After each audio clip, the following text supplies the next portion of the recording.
आहे आणि कधी आपण 5 फूट वर गेलो असं आम्हाला वाटलं तर पुन्हा जमिनीवर आणायची ताकद तिचे संस्कार आहेत सगळ्यांवरती.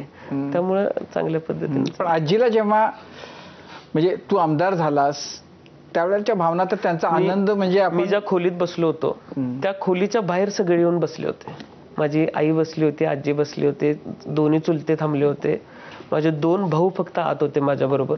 कारण त्या दोन्ही भावांचं असं आहे, आबा गेले आणि कोल्हापुरातून ज्यावेळेस मी अंजनीला येत होतो हॉस्टेलवरून त्यावेळेस तेच दोन्ही भाऊ माझ्या आजूबाजूला बसले होते.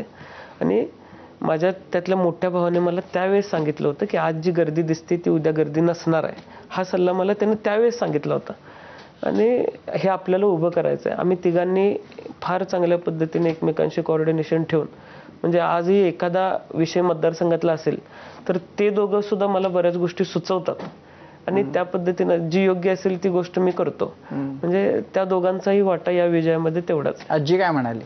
आजी काय बोलली नाही, ती रडायला लागली. आणि तिला आजही असं आहे, जुना माणूस सुद्धा आबांबरोबर काम केलेलं कोण समोर आलं तर ती काही न बोलता रडायला चालू करते. त्या दिवशी तिची भावना तीच होती. तुझ्या रोहित एकूण बोलण्यावर आबांचा खूप प्रभाव आहे. म्हणजे शब्द, विशिष्ट शब्द त्यांच्याच पद्धतीनं तूही बोलतोस. तू त्यांची भाषणं ऐकली होतीस?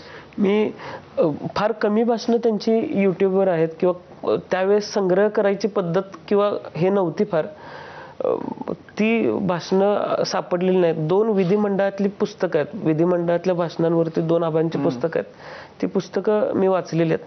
पण फार आबांचं ऐकायला किंवा बघायला किंवा म्हणजे ऐकायला मिळालेलं नाहीये. आपल्या 2014च्या दरम्यानचे रिसेंट इंटरव्ह्यूज तेवढेच अवेलेबल आहेत, त्याच्या आधीचं सुद्धा काही अवेलेबल नाहीये.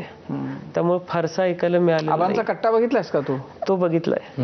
म्हणून ते काय वाक्य बोलले होते मला माहित आहे. मला त्यामध्ये आबा हेही वाक्य बोलले होते की ज्या खात्यामध्ये इतक्या मोठ्या प्रमाणात खर्चच झालेला नाही त्या खात्यामध्ये इतक्या मोठ्या प्रमाणात भ्रष्टाचार कसा असू शकतो, हे वाक्य आबांचं एबीपी माझ्या कट्ट्यावरचं आहे. तर त्या वाक्याचा संदर्भ घेऊन सुद्धा मी अनेक दाखले देऊ शकतो.